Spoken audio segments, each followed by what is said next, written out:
Don't move. Don't look up. Just listen. Aria Jones kept her voice steady despite the terror clawing at her throat. She leaned forward with practiced grace, appearing to any observer like she was simply pouring water for the restaurant's most intimidating guest. Without your subscription, we might never meet again. Follow, comment what country you're watching from, and share right now. Don't risk it. Let's start the story. Alexander Vane, CEO of the multinational Vane Group and the city's most feared financial titan, froze at her whisper. His dark eyes narrowed beneath sculpted brows, but he didn't turn. Years of high-stakes corporate dealings had taught him when to listen. The men at table 4 have guns, she continued, her lips barely moving as she placed fresh ice water on his table. I overheard them.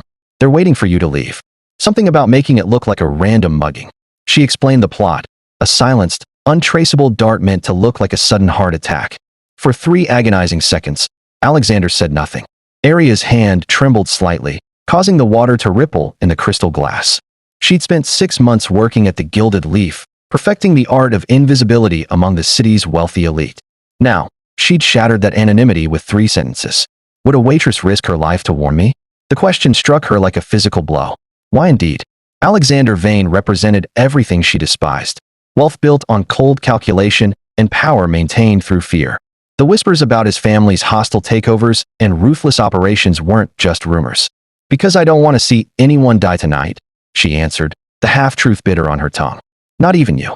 A ghost of a smile touched his lips as he reached for his glass, his custom titanium watch catching the light. What's your name? Aria. No last name. She kept that secret tightly guarded. Well, Aria, he said, his voice dropping to a dangerous whisper. I find myself in your debt. An unusual position for me. No debt, she replied quickly. Just be careful leaving. As she turned to walk away, his hand caught her wrist, the touch sending an unwelcome jolt through her body. His grip was gentle but impossible to break, his skin warm against hers.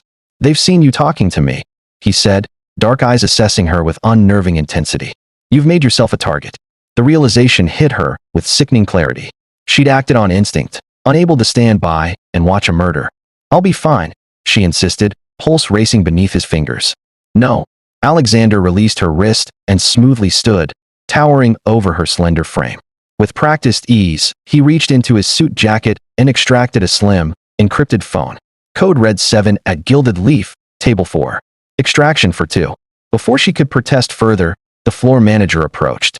Mr. Vane, the cellar master insists you sample the 98 vintage in the private lounge. Perfect, Alexander replied smoothly, dropping several large bills on the table. My companion will join me. Sir, I'm working. I can't just. You can and you will, he replied, his tone brooking no argument.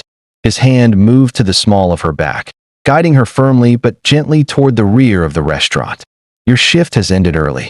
A family emergency. They bypassed the lavish lounge, heading straight for an unmarked door at the back.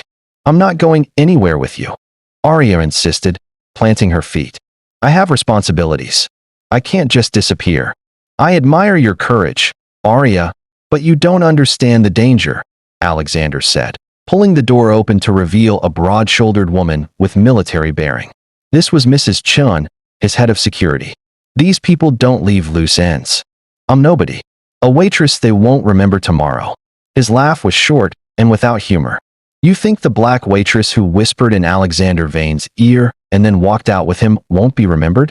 You're many things, Aria, but forgettable isn't one of them. Fine. One night, she conceded, hating the tremor in her voice. He guided her through the loading bay toward a sleek black SUV. Where are we going? She asked as the car pulled smoothly into traffic. Somewhere safe, was all he said, his attention focused on his phone. Little did she know that this night would unravel a secret buried for 20 years.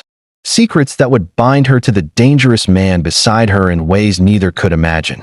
A few hours later, the escape was complete, but the danger was not.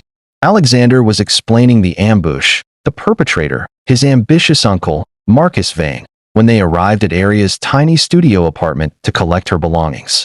I came to warn you, Alexander said, standing in her cramped living room. Anton knows you warned me. He's been asking questions. Before she could absorb the new threat, the window behind them shattered with an explosive crash.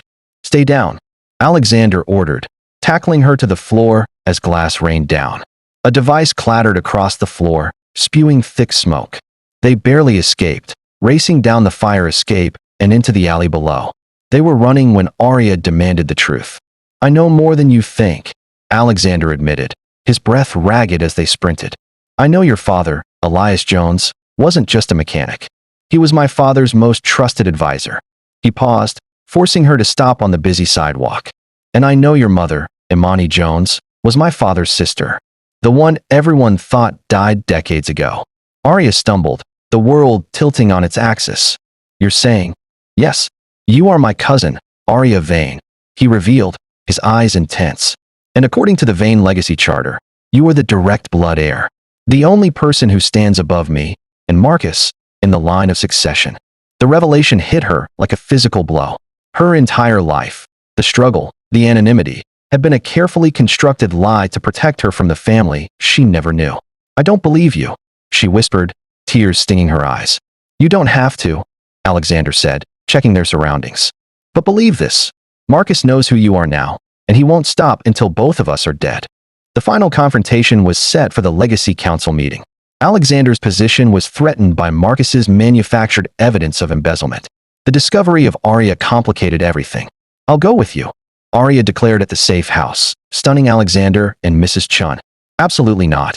You have no training, no protection," Alexander countered. "I'm already a target. At least this way, I choose the battlefield," she insisted. "I'd walk into a nest of vipers to find out who killed my parents. If that helps you stay alive, consider it a bonus." A slow, genuine smile spread across Alexander's face. "You are definitely an heir." Marta provided her with an impeccably tailored black suit and a necklace that had belonged to her mother. As they arrived at the meeting, held in a small, unassuming Italian restaurant, Arya took a deep breath. "Ready?" Alexander asked, his hand squeezing hers. "Ready." As they stepped into the private dining room, all 6 pairs of eyes turned toward them. Marcus Vane's face, in particular, was a mask of cold fury. "Ladies and gentlemen of the council, may I present Arya Vane," Alexander announced, his voice smooth and authoritative. "Daughter of Imani Vane and the direct bloodline heir." The tension was suffocating. Marcus, recovering quickly, called her an imposter. Arya, however, held her own, meeting his gaze steadily. "I didn't come here for power or inheritance," she said, her voice clear and strong. "I came for the truth about my mother and father, who were murdered because someone feared their light." The council, swayed by her poise and the undeniable resemblance to Imani, voted for a 1-week adjournment to investigate. Marcus was contained, but not defeated. They were in the car, speeding away from the meeting, when the true betrayal was revealed. Marcus, anticipating their every move, had compromised Alexander's driver, who suddenly swerved off the road, driving them into an abandoned warehouse. Arya awoke bound to a chair, Alexander across from her. Marcus Vane stood before them, gloating. He confirmed he had orchestrated the death of Arya's parents to remove the competing bloodline. "It's over, cousin," Marcus sneered, nodding to his guards to plant a fabricated gas leak bomb. "You've thought of everything," Arya acknowledged, her voice shaking slightly, but her eyes fixed on the ropes binding her wrists. "Except one thing." "And what's that?" "My mother's legacy," she replied, nodding toward her mother's unique watch that Alexander had given her. "That watch has the Vane crest. You'll want that for the council." Marcus, driven by greed, leaned close to take the watch. It was the diversion she needed. With a violent surge, Arya broke free of the partially loosened ropes and drove her elbow into Marcus's throat.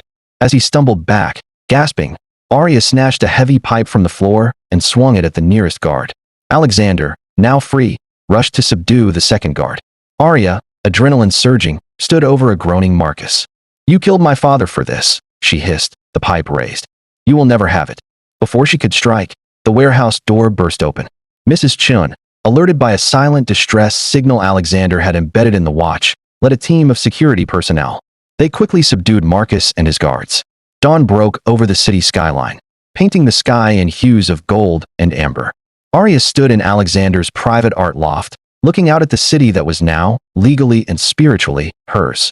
"It's over, Arya," Alexander said softly, coming up beside her. "Marcus is in custody. With Leon's testimony and the evidence we collected, the Vane Legacy Council will uphold your claim." "Claim," she repeated. "I'm still just a waitress who killed a man's ambition." "You're a moral compass," Alexander corrected, taking her hand. "You stood for honor in a world of greed. That is the Vane legacy we need." "What happens now?" she asked, turning to face him. That, he said gently, his fingers tightening around hers, is entirely up to you. But if you choose to stay, I want to stand beside you. Not just as your cousin, but as your partner, in business, and in steering this dynasty towards something better. Arya looked at the strong, complex man who had risked everything for her. She had lost her parents to this world, but she had found her truth, her strength, and her family in the process. My father told me to remember who I am, she said, a new resolve in her voice. I am Arya Vane, and I choose to stay. Alexander's smile was brilliant, warm, and full of promise. I'd like that too. Without your subscription, we might never meet again. Follow, comment, and share right now. Don't risk it. Your support means everything.